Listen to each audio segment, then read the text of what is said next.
Have you ever felt like you're capable of so much more, but for some reason, you just can't seem to break through? Maybe you've set ambitious goals and planned every detail, and you started with momentum, but somewhere along the way, life threw you off course. Hear me when I say, you are not alone. But the thing is, personal growth isn't a straight path.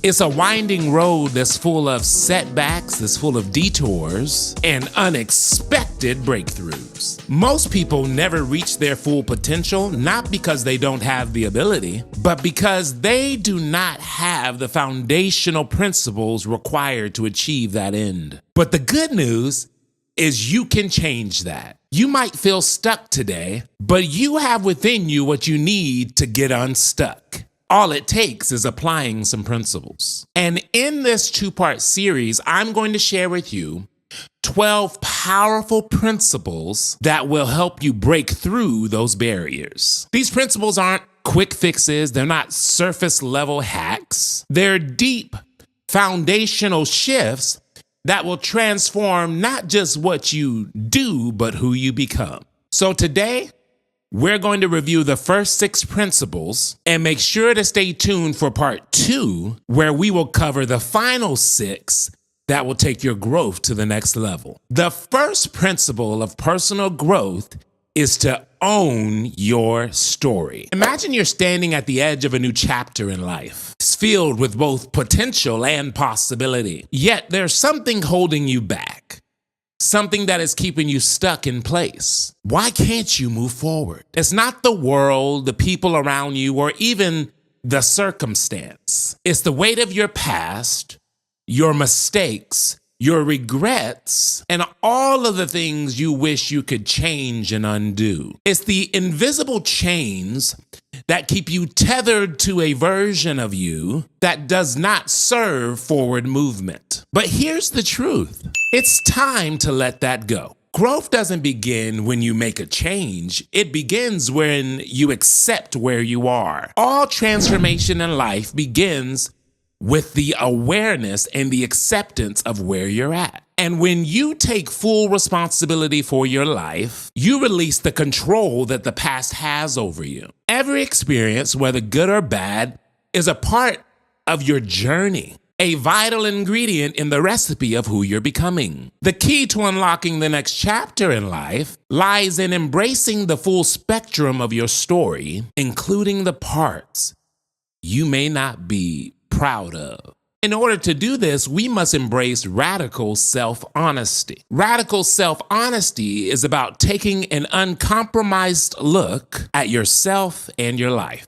It's about peeling back the layers of excuses, the layers of justifications, the layers of blame.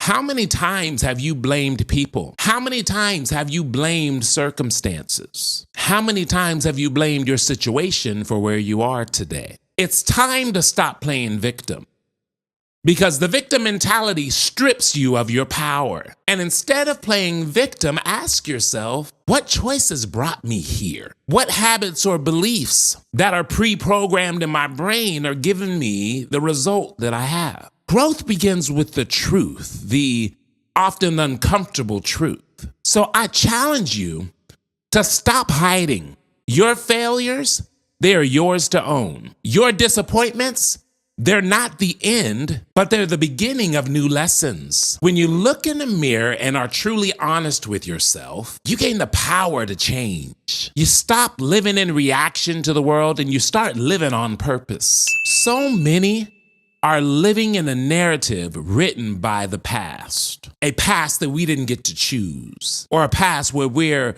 passive participants. But I submit this thought to you. You are the author of your story. Every single day that you wake up, you are presented with the opportunity to rewrite the script. That mistake you made, and you know the one, it's not who you are.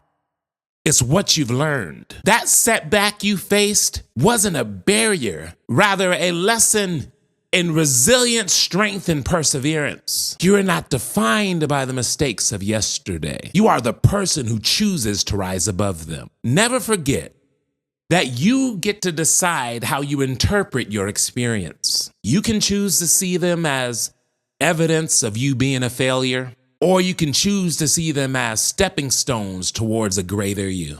It's not the circumstance that determines your future, but how you respond to them. In fact, even the word circumstance implies that you're stuck. If you break that word down, circumstance implies that rather than moving, you're standing still and everything is circling around you. But you can rewrite your story. If you want to change your circumstance, all you have to do is stop standing still and move out of the circle. Your happiness, your success, your dreams, it's all in your hands. And the moment you take full responsibility for your journey, that's the moment you reclaim your power. So yes, the victories, they're yours, but so are the lessons from your losses. When you own your journey in its entirety, you stop being a passive observer in life and you become an active participant in its creation. Principle number 2, think like a producer, not a consumer. When we're talking about thinking like a producer, not a consumer,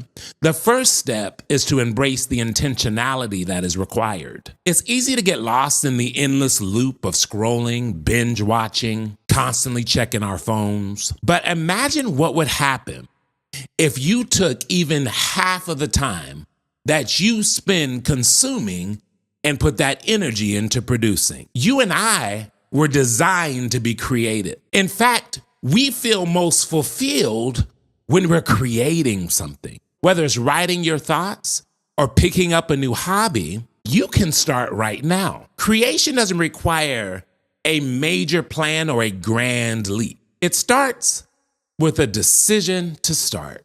Every piece of content you consume can inspire you, but it will never replace the feeling of accomplishment that comes with creating your own. Start with one step, a page written, a new recipe cooked, a new idea sketched out. These small actions build momentum and eventually transforms you from someone who only consumes to someone who creates. Think about the people that you admire. They all contribute value. They don't just consume, they create and they share their ideas, their experiences, and their talents with the world.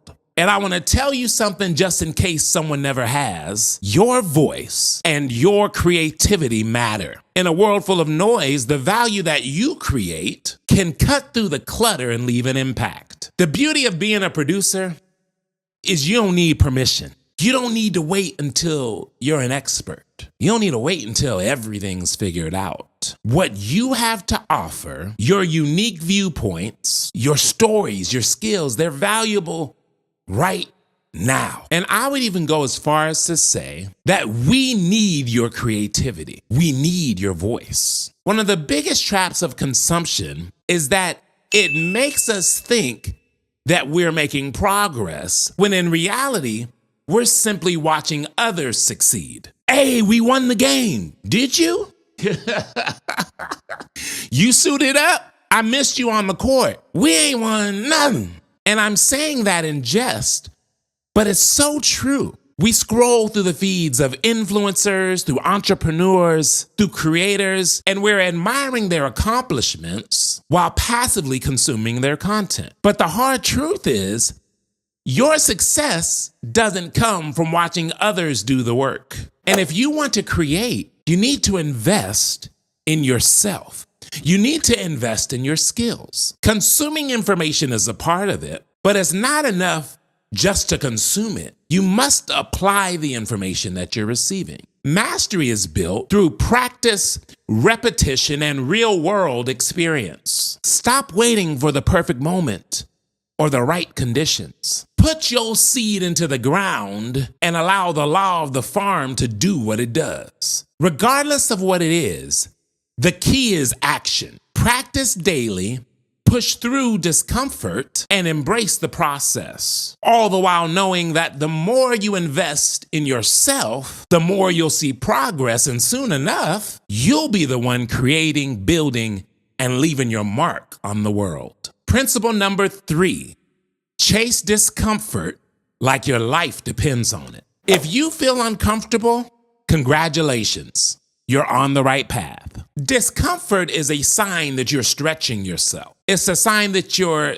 testing the limits and stepping into a new territory. It's easy to want to stay safe, hang out in the familiar bubble, but nothing grows in comfort. And it's time to get comfortable with being uncomfortable, because that's where your life goes to the next level. Growth often requires bold action. It's about actively seeking out the challenges that push you to both evolve and expand. It's crazy how often that we avoid the very things that could change our lives because they feel intimidating or beyond our current abilities. But whenever we encounter a situation that causes us to ask ourselves, can I do it? We have to go for it. Apply for that job that you've questioned whether you're unqualified for. You may not have all of the experience, but you have the attitude and the willingness to learn and to grow. Have that hard conversation you've been avoiding, knowing that confronting difficult truths may feel uncomfortable in the moment, but it opens the door to deeper connections. The unknown can be daunting, but it's in those moments that you'll find the most rewarding experiences. Every challenge you face forces you to grow in ways that you never thought possible. Failure is not the enemy. Failure is your greatest teacher. We've been conditioned to fear failure, to see it as a sign of inadequacy or a setback. But failure is the feedback needed to grow, to refine your approach, and to even come back stronger than ever. It's where you gain the data you need to move forward with more wisdom, more clarity, and more resilience. When you fail, you don't lose, you gain. You learn something new about yourself and the path you're walking. You find out what doesn't work, which brings you one step closer to what does. To grow in life requires grit. In fact, I would say that grit is the secret sauce of success. It's the very resilience to push past uncertainty and discomfort. Every challenge you face builds grit. And every time you overcome a hardship, you grow stronger. The discomfort you're feeling right now, it might be painful. I'm not going to act like it's not. But I do want to tell you that although it's painful, it's temporary. And when that pain leaves, what you're left with is the strength you've gained, the lessons you've learned, and the confidence that you've built. When you develop grit, you become unstoppable. You learn to see discomfort not as a barrier, but as the signal that you are on the edge of something truly transformative. Principle number 4, eliminate to elevate. What if the path of growth wasn't about acquiring more skills,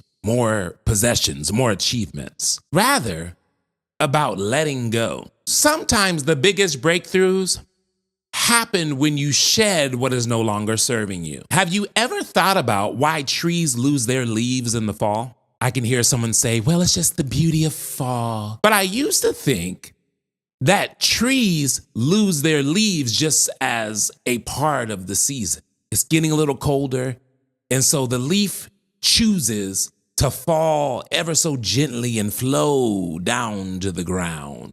But I found out that trees are much more proactive than that. Leaves do not voluntarily fall.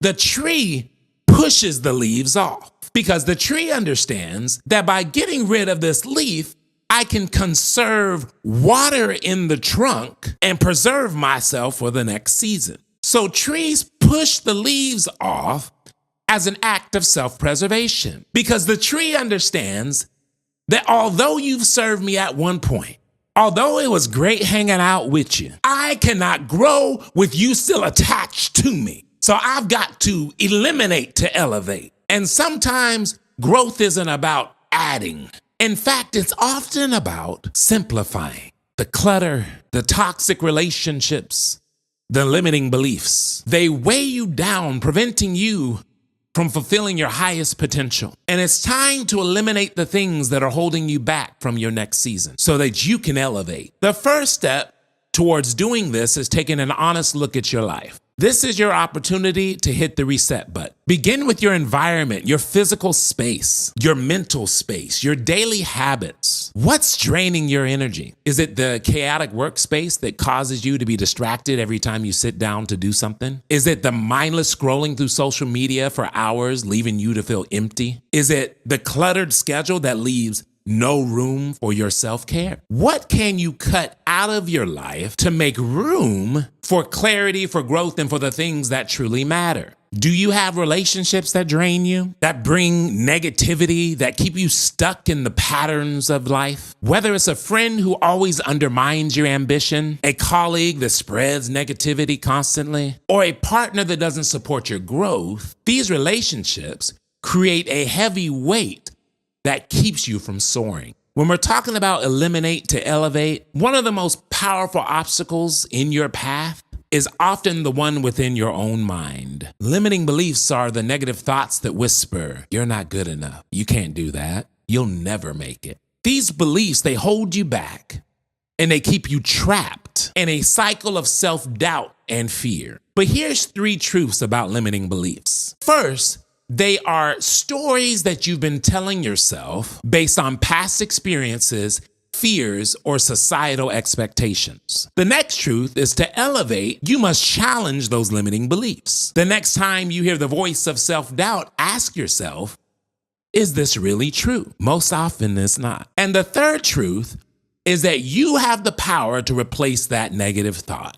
Every time you challenge a limiting belief, you're breaking free from the chains holding you back. Principle number 5, master the art of self-validation. So often we find ourselves looking for external approval. We're looking for this approval to confirm our paths, our choices, our dreams. We seek validation from others, hoping and praying that they'll recognize our worth and affirm our decisions. But the key to growth has never lied in someone else's approval. It's already on the inside. And true growth starts when you stop waiting for permission and choose to self-validate. Your vision is uniquely yours. It may not always make sense to others. And not only is that okay, but it's often a sign that you're on the right track. Your intuition is a powerful guiding force that's been shaped by your experiences, your values, and your inner wisdom. The truth is, no one knows your journey like you. Others may not see the full picture. They may not understand your choices. And this is where self-trust comes in. So how do we begin to cultivate self-trust? The first way is to listen to your inner voice. Your intuition speaks in quiet nudges. Start paying attention to those subtle signals, as they often lead you towards the right decision. Next, separate fear from intuition. Fear screams, intuition whispers. Learn to distinguish the two by asking the question, is this coming from a place of fear, or is this coming from a place of wisdom? Number 3, take bold steps. Trusting your intuition means acting on it. Even when the path seems uncertain, move forward with courage. Every step you take strengthens your self-trust. True confidence, the kind that doesn't waver with circumstances or opinions, comes from within. It's about knowing your own worth and standing firm in your values. We need to remind ourselves that external validation is a double-edged sword. It can be addictive,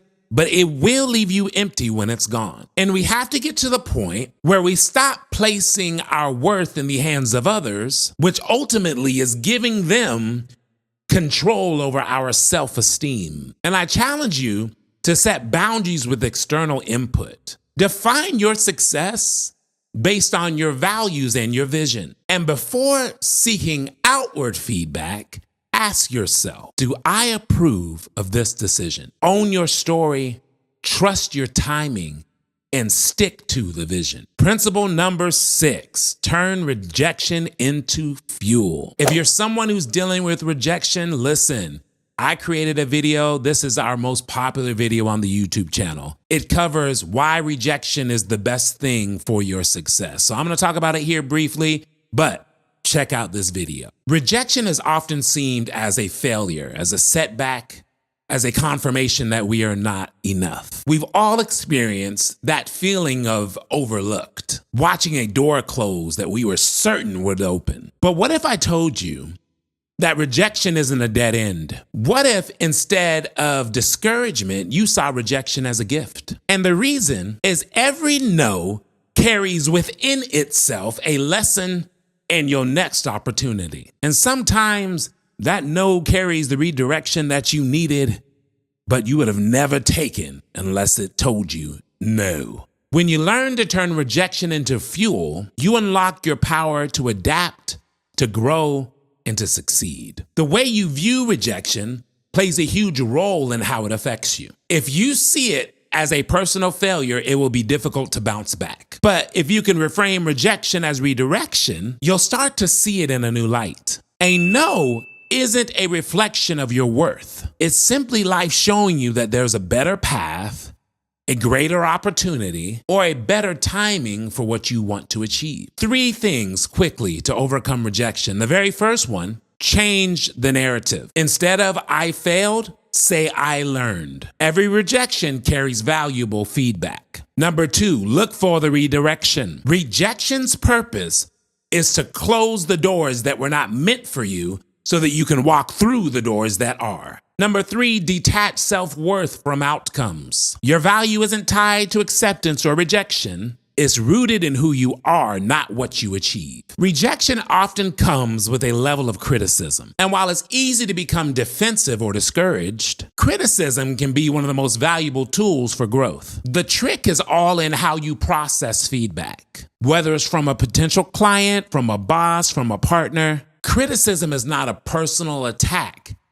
It's data. And regardless of the rejection, regardless of the critique, we have to keep showing up. The people who achieve great things are often the ones that receive the most rejection. But instead of giving up, they keep showing up. Rejection can feel like a punch in the gut. But are you going to allow that punch to knock you out? Or are you going to choose to let it fuel your fire? All right, let's recap the first 6 principles. Number 1, own your story. Take full responsibility of your life and embrace truth. Number 2, think like a producer, not a consumer. Shift from passive consumption to active creation. Start building the life you want. Number 3, chase discomfort like your life depended on it. Remember, that's where the true growth and the breakthroughs happen. Number 4, eliminate to elevate. Like the tree, push off the leaves that are no longer serving you. Number 5, master the art of self-validation. Trust your intuition and build inner confidence without relying on external approval. And number 6,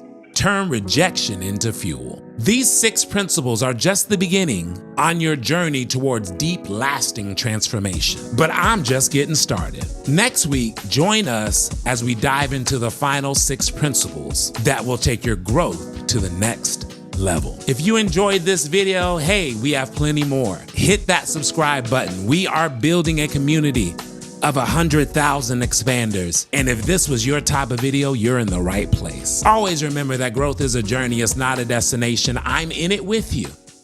And I'll see you on the next one.